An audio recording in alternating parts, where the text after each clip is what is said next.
Welcome to this week's edition of Flashback Friday, your opportunity to get some good review by listening to episodes from the past that Jason has handpicked to help you today in the present and propel you into the future.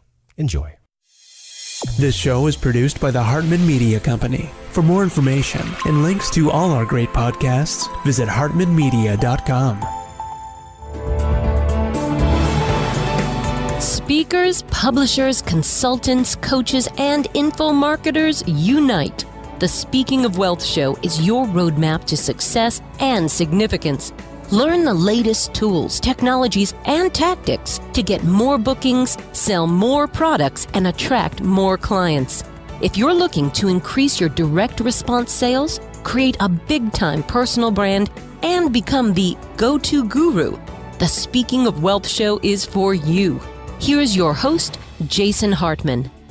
It's my pleasure to welcome Jim Beach to the show. He is the author of School for Startups, the breakthrough course for guaranteeing small business success in 90 days or less. And let me tell you, you are going to hear about a wager he made as a professor for 12 years running, and it's a pretty phenomenal wager about starting a business. Jim, welcome. How are you? Great. Thank you for having me. It's good to have you. Where are you located? I'm in Atlanta, Georgia. Good place. Done a lot of real estate investing in Atlanta over the years. Great market.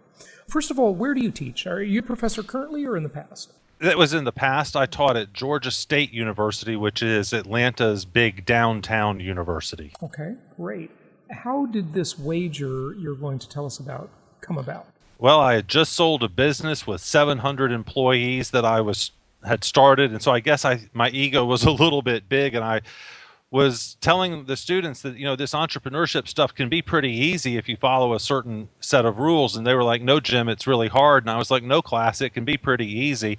And I backed my way into a bet with the class. I told them that I could start a business that semester, and we had this was maybe the second or third week of school, so we had about 14 weeks left, that I could start a business that semester, get it 100% profitable, repay all startup capital, and they got to choose the country and the industry that I would start the business in. Well, this was right after 9/11, and so they thought it would be funny if I had to start a business in Pakistan. And the week prior to that, I had done a lecture on the furniture industry being one of the worst industries out there because the profit margins are so very small. Mm-hmm. And so they thought that I should start a Pakistani furniture company and make it profitable within the next 14 weeks. How nice of them. They really wanted to make it easy for you, didn't they? Exactly. Yeah. That's exactly what I thought. Yeah, okay. So how the heck do you start a furniture company in Pakistan? I mean... Well, that was what was so fun about it, was every week I had to explore a part of entrepreneurship. So at the beginning we had to talk about creativity. What are we going to do? What is the idea? And one of my big rules is that creativity is highly overrated. If you don't have an idea, go copy, borrow, or steal someone else's idea and just improve upon it a little bit. And I had been to a flea market in Santa Barbara, I believe, and seen a piece of luggage. It was a carry-on bag that was made out of a Killam carpet. Killam carpet is a very sort of rustic version of a Persian rug. So not a high quality Oriental rug, but just a medium quality rug that they had cut up and made into this piece of luggage. And so I had the idea, let's do the same thing with furniture. Let's take traditional American shapes, the Queen Anne armchair or the love seat or a 3-person sofa, just traditional shapes. And instead of using fabric on it, we would go into flea markets in Pakistan and buy 100-year-old Persian rugs, cut those up and make them into a product. And so there was a lesson in creativity, and we all agreed that that would be interesting. And so we did some testing, and we talked to some interior decorators and said, does this sound like a product that you would buy? And there was interest in the product. And so we moved on to the next step of trying to find a supplier. And I was able to do that without ever going to Pakistan. There's a service that our tax dollars pay for at the Department of Commerce called the Gold Key Service. And for $750, they will send you a vetted list of export or import companies in any country in the world, in any industry in the world. So I contacted the embassy in Lahore, Pakistan, and said, can you give me some suppliers of furniture companies, furniture manufacturers? They sent a list. We faxed them. This is, sort of before email was as popular as it is now. We sent them a fax. 3 companies responded. We ordered chairs from the 3 companies. One company actually sent a prototype. We had it sent airmail. And I walked into class one day with a prototype ottoman, and we cut it in half to see what it looked like on the inside. We had some modifications. The company made some changes for us. And, 8 weeks later, we had a boat arrive in Charleston with 26 chairs, our first order. Okay, but now you got to sell them, and you got to turn a profit. Right. Well, the marketing was another lesson that we did. Once we had them ordered, we started getting pictures of them in advance. So prior to them being put on the boat, we did get pictures of all the chairs, and we made a postcard, a 4x6 postcard. I bought a list of all of the interior decorators in the United States. I think the list had about 6,000 names. And we mailed the postcard to each of the interior decorators. The front was a picture of one Queen Anne armchair. The back was, just sales information that we only had a limited number. They were going to go quickly. If you wanted one of these, you needed to act fast. And the chairs cost about $450 each to get them all the way into Charleston, South Carolina. So we've only spent about 26 times $450, so maybe $7,000 for merchandise, about $2,000 for postage. We were able to send the cards out bulk, maybe about $500 to buy the list. So we're still well under, I'd say, about $9,000 total cost.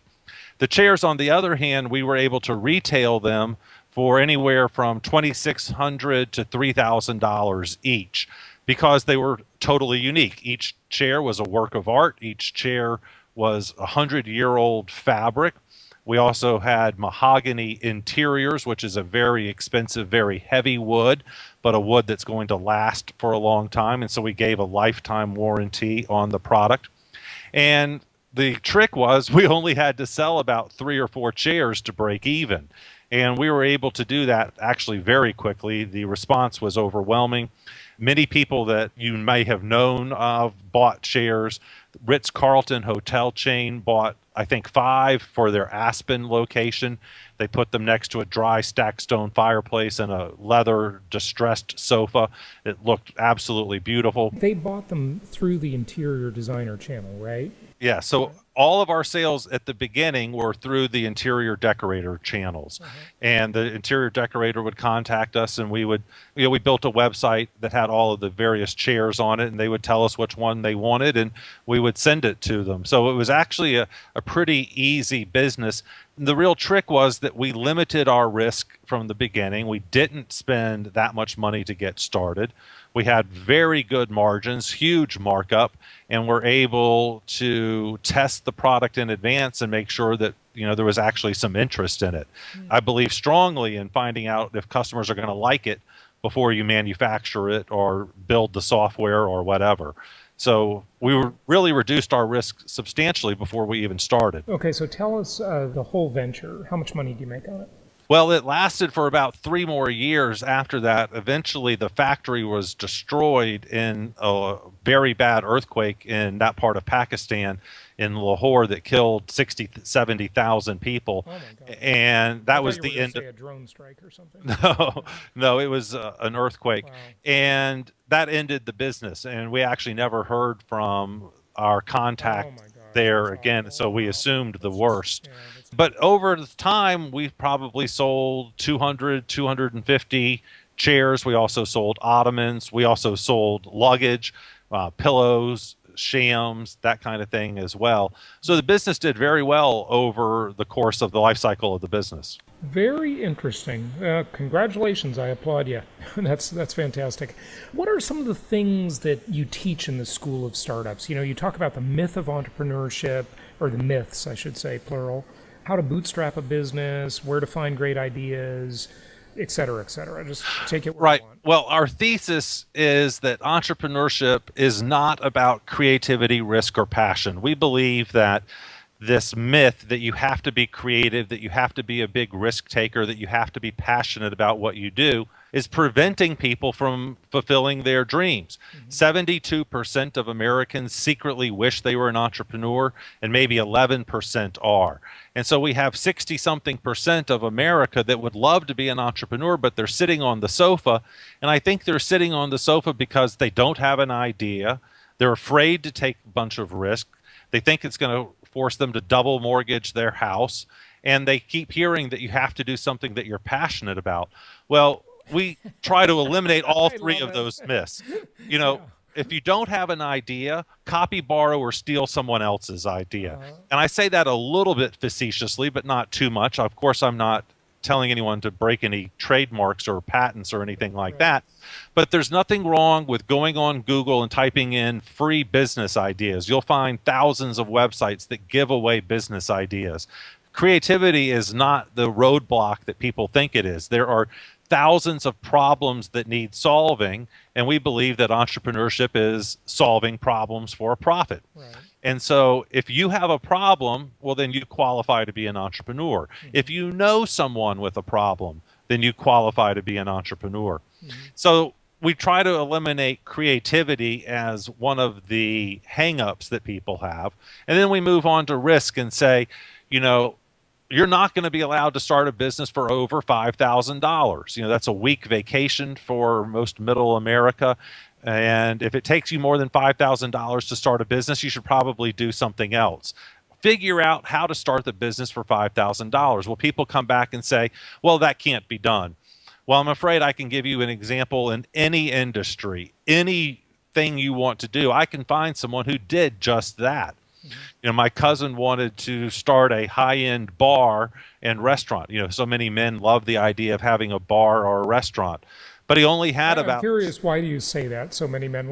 What's behind that statement? That's an interesting statement. I don't know. Wouldn't you love to be able to walk into a bar that you own and have a seat with your name on it and have everyone know who you are? It's and like Cheers, a place exactly. where everybody knows your name. Yeah. But the reality of it is, it's a big hassle. People are stealing from you constantly, and it's a huge management job. But okay. Right. That's totally true. I won't deny any of that. But anyway, my cousin said, I'm going to start a bar for $4,000, $5,000. He opened a bar in a ex-barber shop. You can still see the big rings on the tile linoleum floor where the chairs had been. He couldn't afford to remodel. He didn't. He left it a dump. Well, it's been in business now for 20 years, and it was profitable the first weekend because he didn't have enough money to buy kegs, so he bought 4 or 5 cases of beer. This must be in a place where there's no liquor license required. I mean, that'll cost you a fortune right there, right? Well, you know, this was 20 years ago. I think a liquor license in Georgia now is maybe $1,500 for a year or something like that. Well, that's probably only beer and wine, I assume. Right, yes. And, you know, he started with just beer. And then, you know, a year later, someone moved in across the street and spent millions of dollars building one of those fancy breweries with the huge brass equipment and all of that. How many beers do you have to sell to recoup $1 million brass investment? How many beers do you have to recoup or sell to recoup a $4,000 investment? Not much. So by limiting his risk, he was able to stay in business for 2 decades now. And because it became profitable, he's now owns 3 or 4 other bars, and they're much nicer, and he was able to, you know, invest more money to start those. So our second big point is, let's limit risk from the very beginning. Let's not go out and spend a bunch of money. Let's try to pre-sell as much as we can and limit our exposure. And then our third big principle is passion. I believe that being passionate for the fact that I'm an entrepreneur and I'm not working for you. is enough. They say you have to be passionate about what you do. Well, what about being passionate for the freedom that you have, for the ability, if you want to make more money, you work harder, for the ability to wear whatever you want to work, to not even go to work, to simply work out of your living room or your garage, as so many people have done, and not have a 2-hour commute each day? What about passion for the freedom of being able to go to soccer practice for your son at 3 and ballet practice for your daughter at 4? That's enough. I don't care what I sell. It can be. That's a great point. I really like the point you're making, Jim. Passion for the concept of entrepreneurship rather than for the widget, right? You don't have to be passionate about the widget. That's something that's substitutable.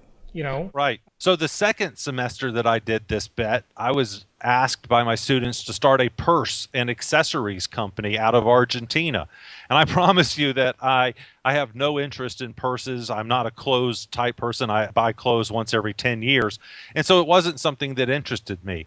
But what I would suggest is that that's enough. Being passionate for the process, the freedom, that's enough for a lot of people. So if you're sitting on your sofa saying, gosh, I would love to be an entrepreneur, but I don't have an idea yet, well, go copy some idea, read Inc. magazine and find what someone's doing in Seattle and do that in your home city. Mm-hmm. Limit your risk by not taking a bunch of money out of your account to start. Try to start with under $5,000.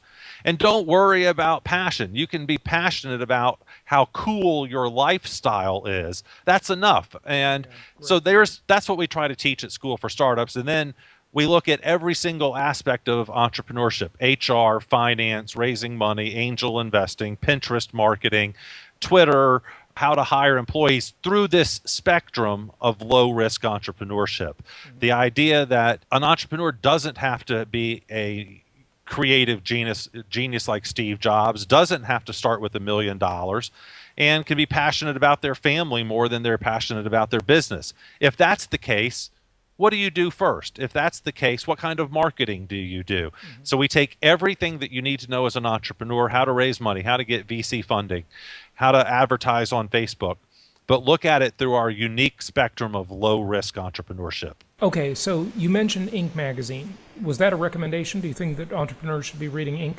I like it better than some of the other ones, but I don't read it myself. And it's one of those magazines that I find the whole genre to be fairly repetitive. Once you've read it 1 or 2 times, I don't know that you get that much out of it the next time. So I do think that those are great places to start down the entrepreneurial path. I would buy 3 or 4 copies before I bought a subscription, though. Now, one of the things that sort of struck me about our talk so far today, Jim, is that you haven't talked about like high-tech businesses, and they're not really high-tech per se, but, online businesses, software, that kind of thing. The 2 businesses that you talked about are very low-tech, old industries for sure. People have been making furniture and purses for eons. Is there a reason for that? No, I've done some tech things, and you talked about a bar too. Yeah. Right. And I'm doing some tech things now. I saw a business here in Atlanta that I was particularly impressed with the concept. I happen to know they spent $2 million to get it up and running. I think that I can do it for $70,000. And so I'm going to start a competition business just for the sake of competing. And I think that I can do it for much less. So I think the rules apply universally, and it doesn't really matter what industry that you're going into. Some of the best tech products that we've seen were written in a dorm room for free. Facebook didn't spend money on programming until well into the life cycle of the business, right? And so I don't believe that the rules are different for a tech company. And also, I think that more people are interested in starting non-tech businesses than tech businesses. Most people are not tech geniuses. The millennials are, but we have a lot of 40, 50-year-olds who just want to go and start a random travel agency or whatever it is that can support their family, and they know that technology is not their specialty, and so they're not going to start a tech business. So I believe the rules apply to anything, but I like to speak to the non-tech people because I think that that's a bigger market. and it's more underserved. Everyone's talking about how to build a website that generates leads. There's a million people talking about that. And I just like the non-tech people. I think that they need some special help and love. And we're trying to tell them that, you can go start a used car dealership for under $1 million. I've seen it done for $12,000. An entire car dealership started for under $12,000. So, a friend of mine just sold his car dealership. Care to elaborate on that a little bit? How do you start a car dealership for $12,000? Again, it's these assumptions. You don't have to own the cars that are sitting on the lot, right? There are big companies all over the United States that have 10, 15,000 cars sitting there, and then used car dealerships go and buy 10 cars at a time and put them on their lot and sell those cars for a profit. That's where most of the used cars come from. Well, what if you were to go to one of those companies and say, let me borrow 20 cars, and basically you sell them on consignment, and I'll be your agent in Topeka, Kansas, and see if I can sell these cars for you. Right now, no one's going to buy them because they're in the middle of this lot surrounded by 10,000 other cars. And that's what my friend did, and was able to find someone who would loan him cars. If he sold them, they would split the profit and move on. They would send him another car that he would sell it, split the profit. And he did that for about the first 150 cars that he sold before he had enough cash of his own to buy the cars at a cheaper price so that his markup would be higher. Interesting. Okay, good. Any particular recommendations on types of businesses? I mean, first of all, I'm curious. You started these 12 businesses. I know what happened to the furniture business in Pakistan, but what happened to the rest of them, the other 11 businesses that you started, 11 semesters running here? Did you sell those? Do you still own them? All of the above, except I don't own any of them. Students bought them. Some of them I just closed down the day after the semester ended because I had absolutely no interest in them, and I could make some money from them, but not enough to justify my time. Majority of them were taken over by the students or someone else in the industry. So of the 12, I would say that 7 of them still exist in some form out there somewhere, and that 5 were shut down almost immediately once I've proved my point. Very interesting. Do you have a recommendation on the type of business? We talked about the tech versus non-tech, but any other recommendations? I would start off with, what do you already know? If you're already a restaurant person, I would do something in the restaurant space. Jim, are you going to say, what are you passionate about? No, I'm not. I'm really not. I'm going to say what you're good at and what you have connections in. As we've hopefully proven, I could care less of what you're passionate about. I hope you're passionate about your family, number one, or God, or something like that. That's where you should start your passions. But if you have industry knowledge, if you've worked for UPS for the last 10 years, you should start a shipping company or something in logistics. If you've worked for Coca-Cola, you should start something in retail or in distribution. If you've worked for a software company, you should start a software company. I think you should go where you already have the most knowledge, and especially in addition to knowledge, the most connections.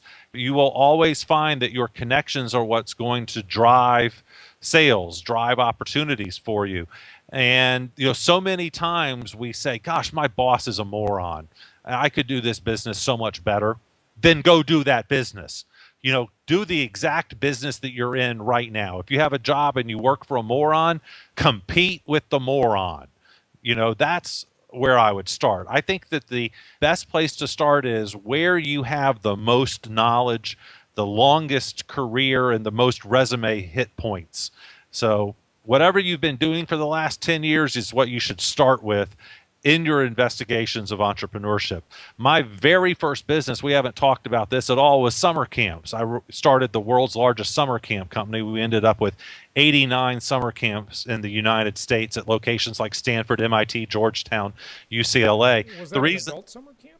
No, it was for kids. Okay. The reason I started that business was because I was 23 years old and had been a summer camp counselor and a counselor in training when I was a teenager, and that's the only business that I knew how to do. So I started a business in the thing I knew the most about, which was summer camps. We did it better than anyone else in the world and grew to almost 70,000 kids a year with 700 employees and 89 locations in 3 different countries. Because that was the only thing that I really knew. I couldn't start a real estate business because I didn't know anything about real estate. I couldn't start a pool cleaning business because I had never cleaned a pool in my life. The only thing I knew was how to run a summer camp because I had been a counselor at many, many, many different summer camps. Start with what you know. Right. Would you say, though, that flies at all in the face of the old E-Myth, Michael Gerber type mentality, which I had him on the show quite a while back? It's kind of that idea of the technician who has the entrepreneurial seizure, as he puts it. And that's what makes them work in the business rather than on the business. Maybe you have an update to that kind of thinking. I'm sure you've heard of Michael Gerber. Yeah, I've read the book.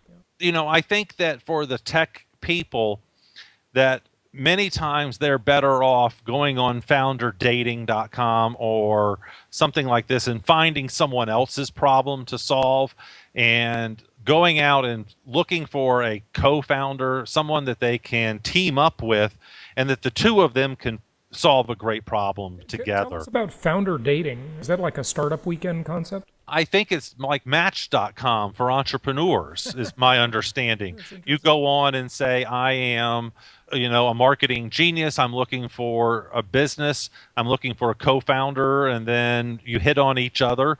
And if you find someone that, you're compatible with, that the two of you or the three of you form a team and start a business together.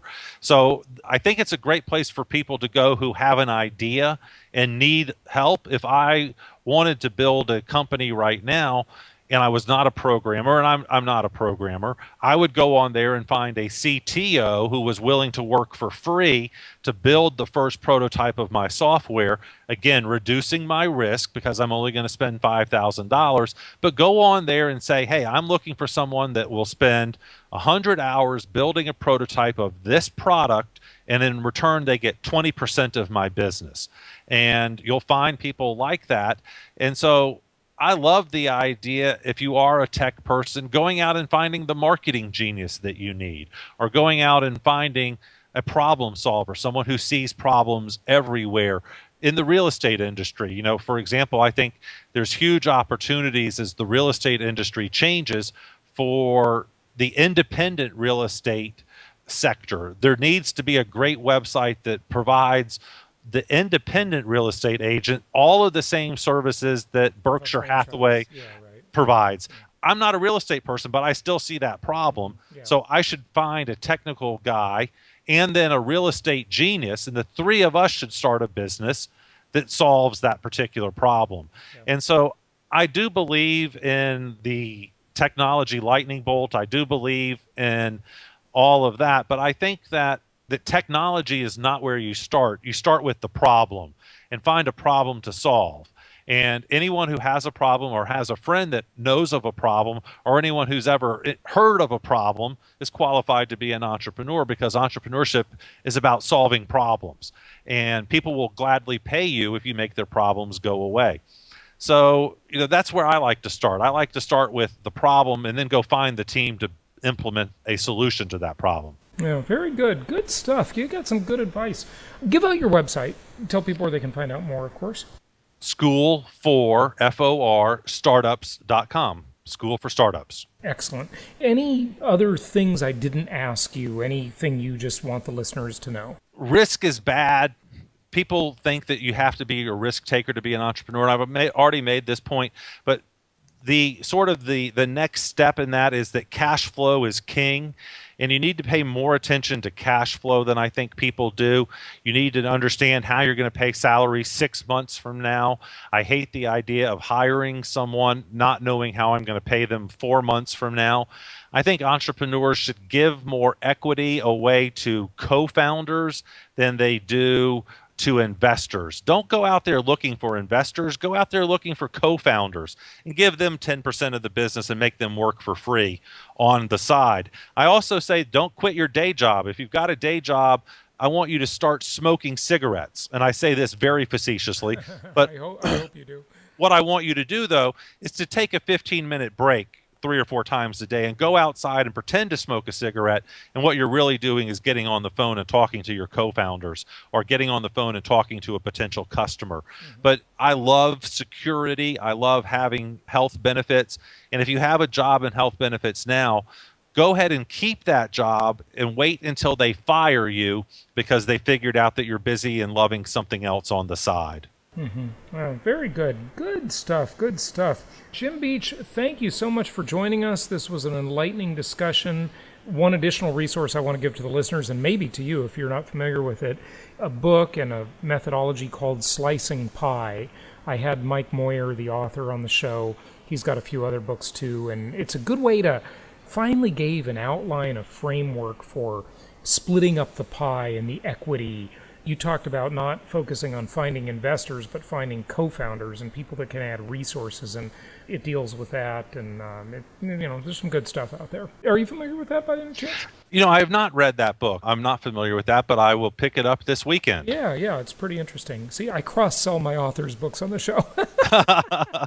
All of us appreciate that. That's Jim Beach, School for Startups. That is a bestseller on Amazon, 4.5 stars, 87 customer reviews already, and counting. It was rated one of the best books of 2015. Jim, congratulations, and thanks for joining us. Thank you for having me. It's been fun. This show is produced by the Hartman Media Company, all rights reserved.